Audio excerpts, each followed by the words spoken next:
अपराधियों का गठजोड़ सिडकुल को गैंगवार की ओर ले जा रहा है। ऐसे है ना, उस कंपनी में 33% में हमारा हिस्सा है। क्षेत्रीय विधायक शिव अरोड़ा पर आरोप और सिडकुल के अंदर हिस्ट्री सीटरों की भूमिका भी कई सारे संदेह पैदा कर रही है। ऐसे में सिडकुल अपने लक्ष्य को कैसे प्राप्त कर पाएगा, ये बड़ा सवाल है। नमस्कार, मैं रूपेश कुमार, अनसुनी आवाज में आपका स्वागत है। पंतनगर औद्योगिक आस्थान सिडकुल में नेता, अफसर, माफिया, अपराधियों का गठजोड़ सिडकुल को गैंगवार की ओर ले जा रहा है। ठेकेदारी में वर्चस्व का खेल घिनौने रूप से सामने आने लगा है। सिडकुल के अंदर एक और जहां श्रमिक असंतोष बढ़ रहा है, वहीं नेता, जनप्रतिनिधि, माफिया, अफसर, ठेकेदार और अपराधियों के बीच भी मुनाफे को लेकर जंग तेज होने लगी है। हालिया मामले में जिस तरीके से कमीशनखोरी और कारोबार में हिस्सेदारी को लेकर ऑडियो वायरल हो रहा है, उससे आप अंदाजा लगा सकते हैं सिडकुल के अंदर सब कुछ सामान्य नहीं है। भविष्य के लिए भी यह अच्छा संकेत नहीं है। क्षेत्रीय विधायक शिव अरोड़ा पर आरोप और सिडकुल के अंदर हिस्ट्री सीटरों की भूमिका भी कई सारे संदेह पैदा कर रही है। 2004 में तत्कालीन मुख्यमंत्री नारायण दत्त तिवारी की अगुवाई में रुद्रपुर के नजदीक पंतनगर कृषि विश्वविद्यालय की बेशकीमती हजारों एकड़ जमीन पर सिडकुल की स्थापना इसलिए की गई थी कि उत्तराखंडियों को राज्य में ही रोजगार मिले और पलायन पर रोक लगे। पूंजी केंद्रित बेतरतीब विकास से जहां एक और लोगों को काम मिला, तो दूसरी ओर शोषण, उत्पीड़न, लूट खसोट, दलाली के चलते पूरा रुद्रपुर अशांत हो गया। वर्चस्व के लिए हत्या और अस्तित्व के लिए आत्महत्या का सिलसिला शुरू हो गया। मुनाफे में हिस्सेदारी की लड़ाई सिडकुल को गैंगवार की ओर ले जा रही है। यदि समय रहते पुलिस ने ठोस हस्तक्षेप या कार्रवाई नहीं की, तो सिडकुल में कभी भी कोई बड़ी वारदात हो सकती है। हिस्ट्री सीटर राजेश सिंह और भाजपा नेता किरण विर्क के बीच बातचीत का वायरल ऑडियो कई सफेद पोषों को संदेह के दायरे में खड़ा करता है। सिडकुल में मुनाफे का घिनौना कारोबार किस तरह से चल रहा है, इसकी वानगी मात्र है यह वायरल ऑडियो। राम राम भाई जी। राम राम जी, राम राम। क्या हाल चाल? मैं ठीक हूँ। और सुनाओ भैया, वो मेरी कंपनी के बाहर कुछ आप लोगों के साथ कोई गया, तुम्हारे को ले गया है, या जानकारी है या नहीं है तुम्हारे को? ऐसे है ना, उस कंपनी में 33% में हमारा हिस्सा है, पहले जो चलता आ रहा है विधायक जी का। ठीक है नी? ठीक है। हाँ, तो किससे उसी हम किससे है? मोहन के साथ। हाँ ठीक है नी? हाँ और अब ये पवन भी बीच में था पहले, तो अब ये हाँ पवन कह रहा है कि मैं पूरे का पूरा लेना है। हाँ। ठीक है नी? तो 33 पवन के हैं, 33 मोहन के हैं, 33 हमारे हैं। ठीक है नी? जो काम पहले चल रहा है हाँ आज से पहले, वो हमारा है। गुन्नू है जो देख रहा था। ठीक है नी? हाँ। क्षितिज। तो अब आज हमें पता लगा है कि भी ऐसे ऐसे कहानी है, तो मैंने कहा ठीक है, मैंने अभी पवन को इसीलिए बुलाया। हाँ मैंने कहा पवन, हाँ भाई हमारा तो इतना जो चल रहा है हमारा तो है ही है, वो तो हाँ। रहेगा ही रहेगा, उसमें तो कोई किंतु परंतु है नहीं। और नहीं, दूसरी अब बात रही लड़के लुड़कों वाली, वो हमारा कोई मैटर नहीं है।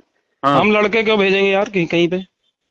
भाई लड़के हम क्यों यदि जाएंगे तो मैं खुद जाऊंगा। इसीलिए तो मैंने अभी फोन किया पवन को। हाँ वो कह रहा था तुम्हारे पास बैठा हूँ, मैंने हाँ। इसीलिए फोन किया, मैं मिल मुझे। हमारा तो वही है कि भाई 33% जो चल रहा है वो तो चलता ही रहेगा, काम चाहे कोई करे, उसमें कोई दिक्कत थोड़ा ना। ठीक है नहीं? नहीं, ये कंपनी से काम किसी को मिलेगा तो भी 33 रहेगा तुम्हारा उसमें? अरे भाई, ये जब इसके साथ तय है 33 चल रहा है, तो 33 रहेगा नहीं? ये तो बताओ यार। इसके पवन के साथ तय है? हाँ, पवन और एक मोहन का 33 33 है, 33 हमारे क्षितिज का। क्षितिज मतलब समझ ले हमारा है। अब उसको आगे कर रखा है, पीछे तो हम ही हैं सब। ठीक है नहीं? और सारा कुछ तो विधायक जी के संज्ञान में है, ऐसा कोई इशू नहीं है कोई इसमें। ठीक है नहीं? ये है, तो इसीलिए मैं पवन को बुला रहा हूँ। कंपनी से आप किसी का अकेले हुआ किसका, या तुम्हारा ही अभी भी साथ में ही है? यार अभी तक तो साथ में ही था, आज ही तो ये कहानी आ रही है कि अभी किसी ने कहा कि राजेश का उसमें है। मैं कहा हाँ राजेश का है तो मैं बात कर लूंगा, कोई दिक्कत वाली बात थोड़ा ना है। हाँ। और यदि पवन से कोई आप हमारी सेटिंग हो रही है तो वो अलग है, उसमें तो हमारा कोई मतलब नहीं है। हमारा तो 33% जो है वो 33% है उसमें। ठीक है नहीं? ये है। इसीलिए मैंने इसको बुलाया, अपना पवन को। ठीक है नहीं? मैं भी अब एक बार इस, बात इस करके फिर बात करता हूँ। तुम्हारे को हाँ तैतीस है ठीक। कि हाँ अभी हाँ तुम्हारे पूछ लो पार्टनर तुम्हारा क्षितिज। चल रहा है या कि आप हाँ अलग अलग हाँ से हाँ कंपनी लगी है? पूछ लो इससे, कोई दिक्कत थोड़ा ना उसमें, पूछने की क्या बात है। ठीक है नी। हाँ सूत्र बताते हैं कि सिडकुल की हर कंपनी में प्रत्येक काम का कमीशन तय है। ये कमीशन नेता से लेकर जनप्रतिनिधि, अफसर से लेकर माफिया, ठेकेदार से लेकर अपराधियों तक बंटता है। सूत्र बताते हैं कि नेता, अफसर, माफिया, दलाल, ठेकेदार व अपराधियों का गठजोड़ ही सिडकुल को संचालित कर रहा है। मैन पावर सप्लाई से लेकर स्क्रैप के धंधे तक में अपराधियों की दबंगई, जनप्रतिनिधियों की नेतागिरी और माफियाओं, दलालों व ठेकेदारों का अपना कानून चलता है। कारोबार में वर्चस्व की लड़ाई व कमीशन में हिस्सेदारी का गोरख धंधा अब अपने भयावह रूप में सामने आ रहा है। सिडकुल के अंदर बात तो बुनियादी सुविधाओं की होनी चाहिए थी, मजदूरों और श्रमिकों के अधिकार और सुरक्षा की होनी चाहिए थी, सड़क, पेयजल, शौचालय, सीसीटीवी कैमरों की होनी चाहिए थी। जो फैक्ट्रियां बंद पड़ी हैं उनको दोबारा से चालू करने की बात होनी चाहिए थी। लेकिन सिडकुल के अंदर इस समय बात हो रही है अपराधियों की, ठेकेदारों की, हिस्ट्री सीटरों की, सफेद पोस्ट नेताओं की, और जो सिडकुल को लूट रहे हैं उनकी बात हो रही है। ऐसे में सिडकुल अपने लक्ष्य को कैसे प्राप्त कर पाएगा, कैसे सिडकुल गतिमान हो पाएगा और कैसे सिडकुल उत्तराखंड के विकास में अपना योगदान दे पाएगा, ये बड़ा सवाल है। सिडकुल में अवैध वसूली और काम पर एकाधिकार के मामले में 4 पक्ष सामने आ चुके हैं। किरण विर्क, राजेश सिंह, विशाल धामी और विधायक शिव अरोरा। इसके अलावा थाने में दी गई तहरीर में उजागर दर्जनों नामों के आपसी संबंधों को जांचना भी जरूरी है। मामले को दबाने की बड़ी राजनीतिक कोशिश भी हो रही है, लेकिन क्या वायरल ऑडियो पर पुलिस का गंभीरता से संज्ञान न लेना जायज है? जांच गहरी जाएगी, परत दर परत हमाम में नंगों के चेहरे सामने आते रहेंगे। सिडकुल में भौचाल मचाने वाले वायरल ऑडियो की जांच जरूर होनी चाहिए।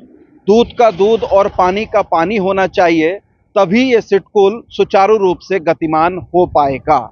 जो सफेद पोश हैं वो भी बेनकाब होने चाहिए, और जो आपराधिक किस्म के लोग कारोबार में हिस्सेदारी और वर्चस्व के लिए सिडकुल को गैंगवार की ओर ले जाना चाहते हैं, उनके मंसूबों पर भी पानी फेरा जाना चाहिए। एक बात और, सिडकुल के अंदर जब तक श्रमिक और मजदूर असंतोष समाप्त नहीं होता है, तब तक भी सिडकुल शांतिपूर्ण तरीके से अपने लक्ष्य को प्राप्त नहीं कर पाएगा।